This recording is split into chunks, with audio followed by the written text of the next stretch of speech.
Alright guys, so for this fun fact of the day, I'm with an interesting individual that I met at work at the Chuck Box, best burger in the state. But we're not here to talk about food, we're here to talk about art and some fun facts. So without further ado, this is Joseph Dye. Hello, I'm Joseph Dye, the artist that died from too many strokes. So I tell myself, use as much color as possible until it's very refreshing to you. Okay.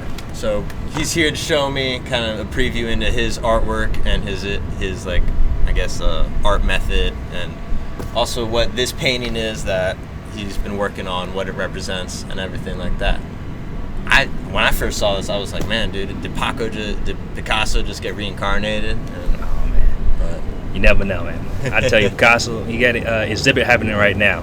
But he's there for everybody. Oh yeah. His style is very from taste to art, the hardest thing. No matter what you do, it works. And that's the beauty about humanity. It works every facet.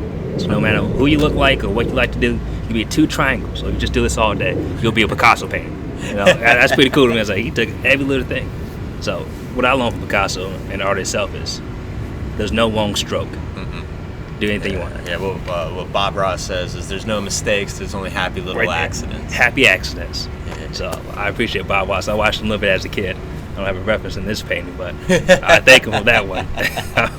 Man, maybe you could, those leaves and the vines, could be like, that could be the Bob Ross inspiration. I might throw some extreme dashes in there, and that might help me out. But this would, yeah, I think that's the only stretch you can make it. No. But anyway, enough about other artists. Jeff Dye, tell me about your art and what this means to you as the artist. To me, well, no matter what you watch or how you see, if you appreciate every little bit of thing in life, everything that happens to you. Everything that happens. Everything that happens. Is someone telling you a story for tomorrow. Because you're going to wake up the next day and think about it, man, I just had like a really good conversation. I got to add that. So I'm not just capturing a picture, but it's like have the next day being presented to you. Gotcha. I'm not going to enjoy it today, but man, I'm like 90 years old, 100. I'm really going to enjoy it. I was like, man, I finally got that message because I lived enough of my life. And it branched out to me at the right time. So I appreciate that. So I try not missing too many details. If I can add it, I add it, but I make sure it fits the story. 100%. Yeah, that's what I've noticed whenever you talk about this. Every little aspect of this piece of art has a detail and a contribution to the overall grand narrative of it. Definitely. So what is the narrative of this painting? This is about a woman having a baby, and it's a proposal. So when I look at a red wing, I was looking at a fish. You know, I was just swimming around. I hope I get this. What I gotta do to impress this woman? And a fish blinked at me. And it looked like a red wing one day. So we got a little giant goldfish right there. The red wing, right there. The ring to move on. So you gotta cover yourself up. Yeah. It's like, all right, I think I can get this. Yeah, cloak. And so, as I was feeding fishes, and I looked at the fish tank, I noticed there's like a little crack line in it. Okay. So it's like a giant smile. You know, I can't escape this fish tank, but if you get close enough, you might find the string to get to me. So maybe that was the inspiration for somebody going fishing and say, oh, I think I got it. And so I take that little string, that silver lining, and said, if you stick with me and things grow, you have a nice vineyard, and some days you got to step on it, like grapes, it'll get to you. You know, there's not too many fruit here. So this, I guess this vine kind of represents like the silver lining that turns into a vine that bears fruit and like hope for opportunity. Exactly. I put it next to an instrument, so hopefully it resonates. So when you steep it and go through it, you got enough of a youth. So I got a wine glass that's some press. So right here. Yeah. You sip that wine and let it marinate inside of you, and hopefully the beautiful kid shows up out of the abyss and saying, man, I got it right at the right time. Yeah, it's kind of like the creation of the adversity through the growth of the fruit. It resonates with you, and with that you can either create music, create life, create celebration. Yeah, man. All in different ways to end the circle. Curation, destruction. I try to go through the 7 circles. I try to make sure it fits for everybody. I don't want to exclude you, but if I got to, I add colors so you can piece together. I love pop-out books. So, Okay. I look at it as a bug-out pop-out from the 90s. It's all purple. You open it up, it's like a trick-or-treat Halloween thing, brown house, golden sun, some shadow figures, and it's a pretty cool thing. Nice. So I stuck with that through all my art. So it's like a pop-up. Yeah, this is, even though it's two-dimensional, it does pop out at you. Exactly. When I was walking over, I could see it from the other side of the parking lot. I was like, oh, there it is. Right there. Let it stick to you. It's like a hubba bubba. You see the old cans. I mean, it's not stopping there. And it goes together with me. And so, my favorite thing is history. Map keys. So I try to use a map key somehow. I don't want to just put this giant square. Okay. So I try to make it a few squares throughout it. And you say, okay, there's a map key here. There's a kid. There got to be a mom and a dad somewhere. And no, I'm pro 67. No, interracial marriage. So you can figure out where I'm at. you just piece it together and string it. So he's around there somewhere. So have fun with it. You know, if it sits with you for like 60 years, you know, come back to me. Say, I'm ready to talk about this painting now. I don't know what I just watched. I had kids, grandkids now. I'm older. You know, I was young. He was probably doing something stupid, but look at where he at now. I was like, Yeah, I'm noticing, like, with the ability of hindsight and looking back older into the actions that you do as your younger self, you can really start to explain why you did those. Even when you were a kid, you couldn't explain. You were just like, dude, I'm just doing this because this is what I feel like. Right. I'm smashing rocks in an alley. Like, let me do it. I'm happy. But then it's like 20 years from now, you're like, why did I love to smash rocks in an alley? Oh, because I'm a geologist. Like, obviously. Right Like, there. it makes all sense now. I'll tell you what, man. I was 8 years old. I used to pick up these stones and just hit them with a stick. Until my grandma said, well, you're throwing a diamond ring. Stop it. And she showed me a rock. You saw it sparkling? No, that's a diamond ring. At first, I didn't get it. Go to science class in high school. Oh, pressure. Heat a rock up, break down, you make diamonds. Yeah. You know, a lot of pressure, a lot of heat. Yeah, the cold, right the there. pressure. I was like, okay. I finally got what my grandma was telling me. I was like, all right. Every stone's precious. You know, make it happen. Something else. I guess I get to it. I remember my parents. I was kind of the opposite, where like we had some construction in the backyard, so there's literally just this like giant ditch in the backyard for like a month and a half.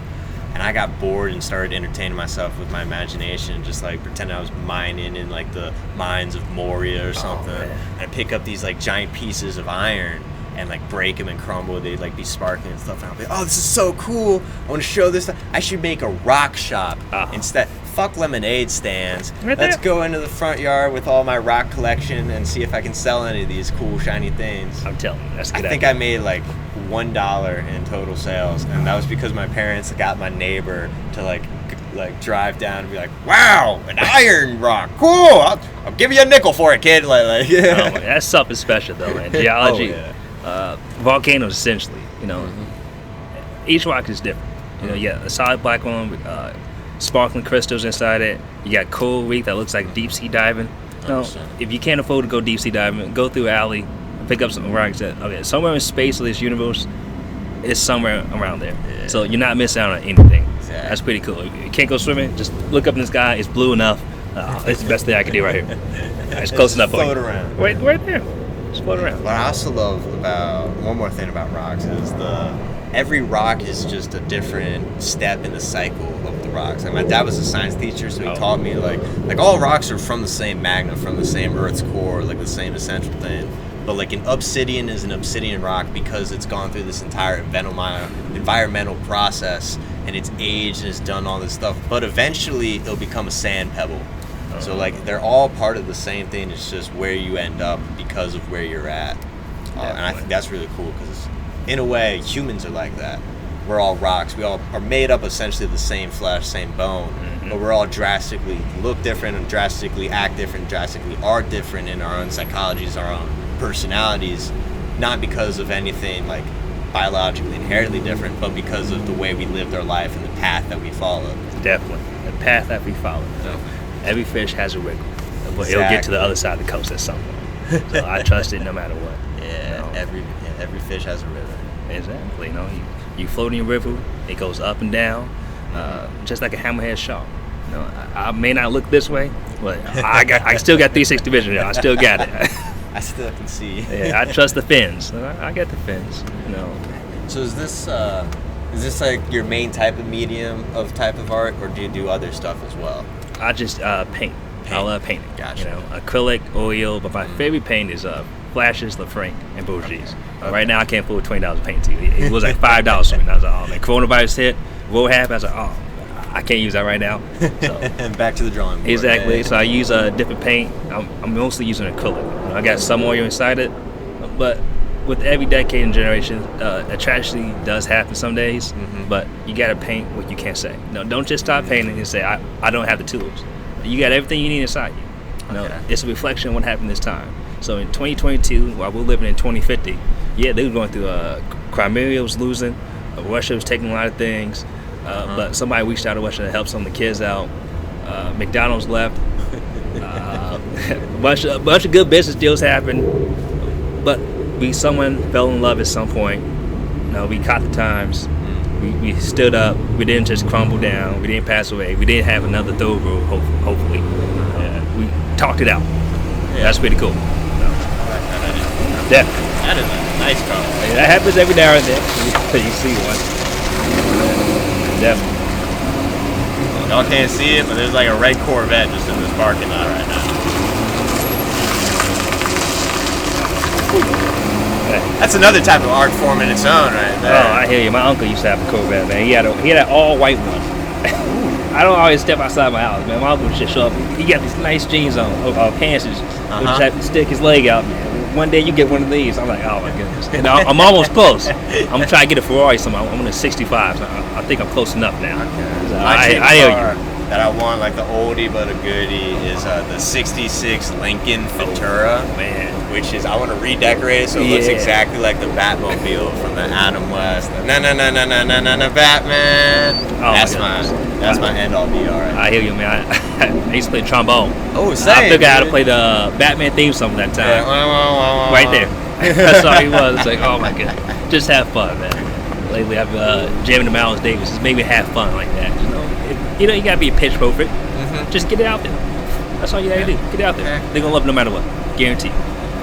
Thanks, Bach. If you understand that reference, I get you. Yeah, I remember when I was like trying out instruments and stuff in 5th grade. I really wanted to be like a drummer, like in the drum percussions. Everybody does. That was always the coolest stuff, and I was like, that'd be so cool to do. But I had no rhythm, like, to save my life. I tell you what, man. And my teacher was like, all right, like in 4th grade was when we got to try out all the instruments, and I was like, I really want to try to do a drummer. And the teacher was like, kid, like try drumming for a summer, and if you got better, then I'll let you be in percussion. And then I like tried all summer, came back, like tried out the drum kit again, and he was like, how do you like trombone?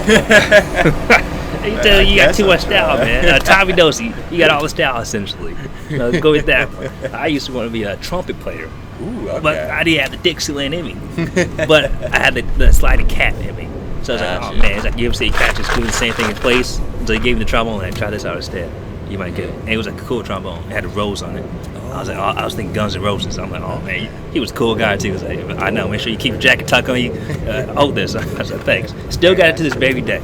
So I never lose my trombone. Yeah, I think my parents still have my I had like this one trombone that like I think I was supposed to rent from the school, but I ended up just taking it. It happens some days, occasionally, you can't get upset. And then I have another trombone that my parents got from Goodwill. And it was like, you needed an at-home practice trombone, but it was like from the 20s, and I'm like, when I breathe into this thing, I feel like I'm making out with death. Oh my goodness, man, that's the best thing. Man, could you play some jazz, dude? I hear you, man. You got to keep those old instruments. I'm from my old jazz town. We make instruments. The building is still there. Nice apartment building for elder ladies. Okay. So I respect that, and stick up with the old instruments. They stick with you for the rest of your life. They don't leave you. It's like going to the Boga Shack, the Chuck Box, and getting a red cream soda, the house root beer, a large bucket of fries. I got a bucket here. Just throw a bunch of fries inside, and somehow there's a cheeseburger inside. I was like, here, sit down. I was like, oh, thanks. And that's what I like about it. It's old-fashioned, man. Wait, you need it. Sometimes the more things change, the more they need to stay the same. Stay the same, 35 seconds or less. Stay the same. It may seem longer, but you still get that 35 seconds or less no matter what. It tastes good. Ooh. I appreciate it. And it's quality, too. Quality, every which way. Speaking of quality, any other qualities of this you want to talk about? I remember you mentioned that there's also a mirror, right? So the mirror is the yellow and pink. It's the frame of the mirror. Okay. So the story behind the mirror is a guy was in a coma once, and the woman, she sleep in the bedroom, and so while he's looking at the woman while she's asleep, you see the woman while he's asleep, kind of, he smiles, and in Hope, Hope Place, in the mirror with cracks, because he's smiling. And when she wakes up, she looks in the mirror. Before she said, he's smiling. So it's like, I just shared a dream with a guy that's half dead in a coma. It's like, that's supposed to say, like, he spoke through a voice. It's like, he's smiling. So she didn't take the mirror as breaking as a bad thing, but him smiling and say, I know you're around somewhere. You'll get here at some point. So you can see the break by the black and yellow towards the head, way up there. Okay. That's the smile. It's I see. Smile, and then so it's a shattered mirror, so all the black and pink is kind of like going all over. Exactly. You see where they're going from. In the previous paintings, I make sure the stories connect. There's a painting that's black and pink. It's the woman has a candle, and you can see the woman's body because it's just like her legs not there. But you look at her stomach, you see her legs like this. So it's a full portrait picture. And I thought that was pretty innovative. I didn't forget not a single part of her body. And essentially, this is about her drinking too much wine and saying, I'm about to go see my man tonight, so hold on. The lights are slightly off right now. I got the candles, so I don't went over the couch. And so that's part of that story right here, like the woman sitting there with the great face. There's wine, a wedding ring on her own. Hopefully, it's cool that you bring continuity to your pieces. I got to. I think it's like a cool narrative for the next 60 or 80 years. Okay. Nice.